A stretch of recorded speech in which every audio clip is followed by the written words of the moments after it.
On this video, I'm going to show you guys a comparison between the Sony X85J and the Samsung Q60A. So sit back and relax and let's get started. The first thing I'm going to show you guys is both remote controls, and the Sony one is huge. At the top of it, you have your number pad as well as your hotkeys, a Google voice command button, and more. And when it comes to the Samsung remote control, it's a lot more streamlined, and the great thing about this remote is that it programs itself based off an interface built into the television. So yes, this remote control can operate sound bars, DVD players, and anything that you like, where the Sony, on the other hand, relies on what they call CEC and HDMI input. So you can't program this to operate any type of equipment that you like.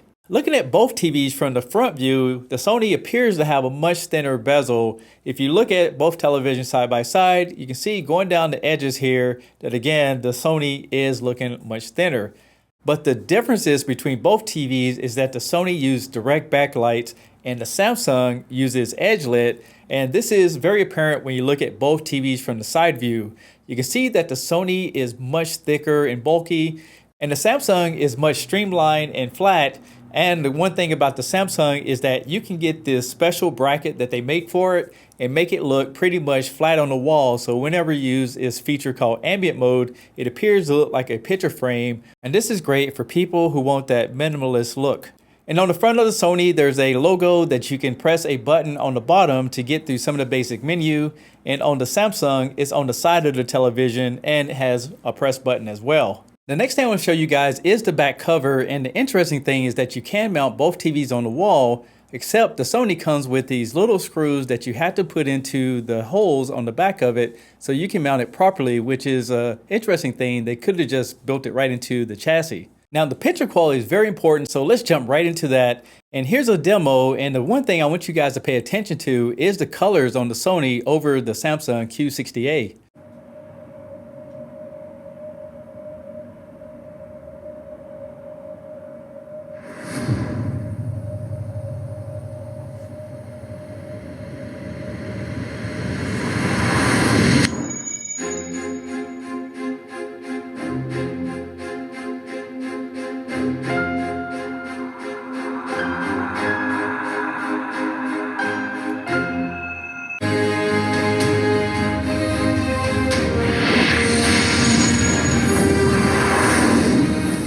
Didn't really think that the Sony was going to do that much better job than the Samsung, but it really is. The colors are popping.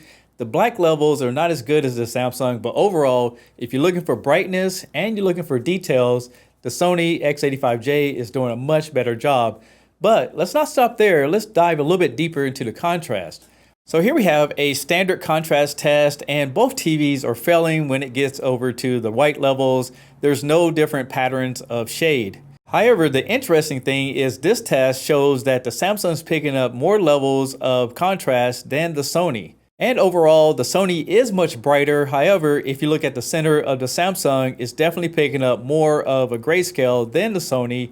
That leads me to believe that the Samsung has better contrast. However, the Sony is much brighter according to the demos I did. And when it comes to motion, the Samsung's definitely looking much better than the Sony, especially if you look at that top line. And that leads me to believe that the Samsung will be better on any type of motions like sports, games, even movies over the Sony. And when it comes to viewing angles, hands down, the Samsung's doing a much better job. If you look at the Sony, I can see all the backlights in the television, and that could be a deal breaker for some people who have the TV in the center of the room and your kitchen's over here, your dining room's over there. It could be a deal breaker for you. That's all I'm trying to say.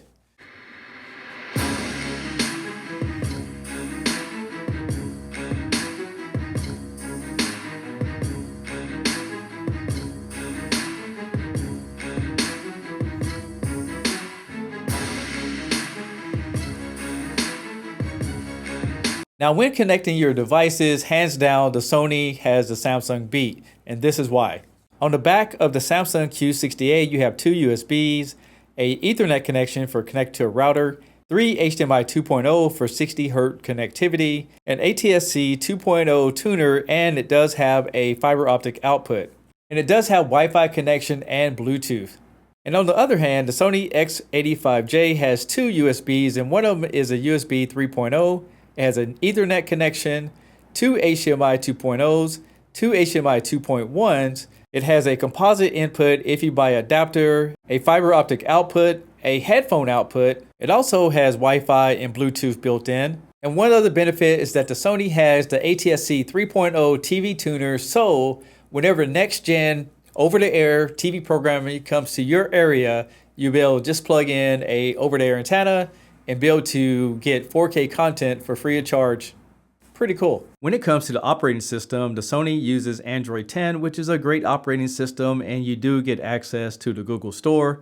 Now, I do like the ambient mode, and this is set up with Google, so it can actually use the internet to bring down different art, so you don't have to worry about that. I will tell you that this TV has a few features that you definitely enjoy, like Apple AirPlay and HomeKit, so you can connect it to your Apple's ecosystem. You can even lock the pictures after you find the perfect settings.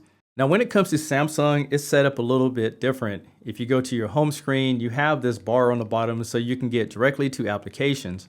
Now, the Samsung has a lot more features because it does use Tizen 6.0, which is designed and developed by Samsung.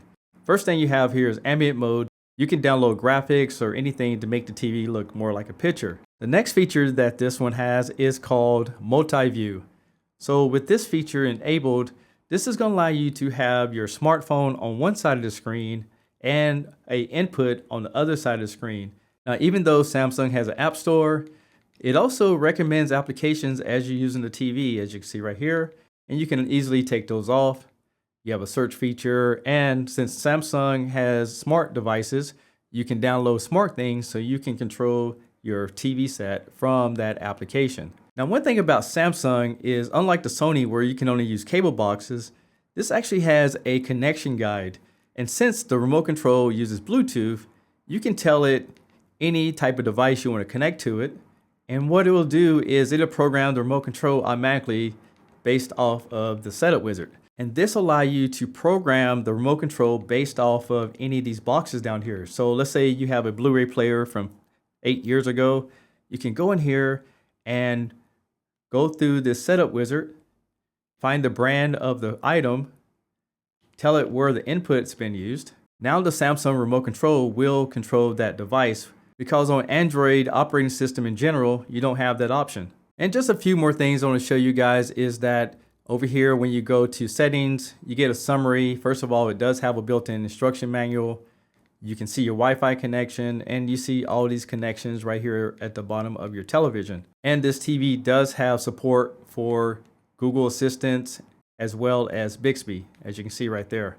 So I hope I showed you guys all the features that you needed to compare if you're looking at both of these TVs. And I'm doing my best to keep these videos under 8 or 9 minutes because I used to make them 20 minutes long and a lot of people just drop off. So we're going to just stick to the core on future videos.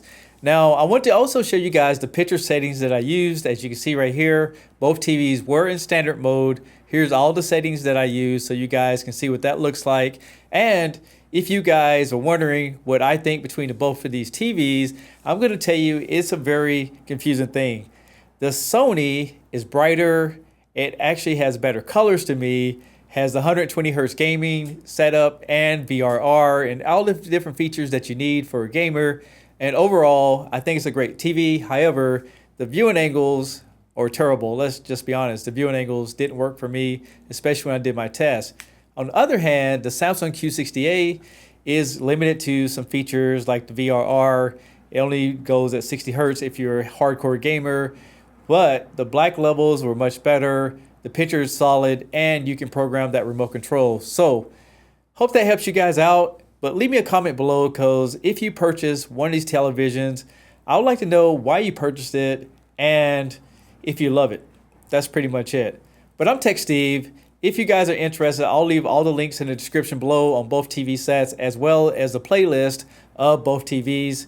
Thanks a lot for watching, and I'll catch you guys on the next one. Peace!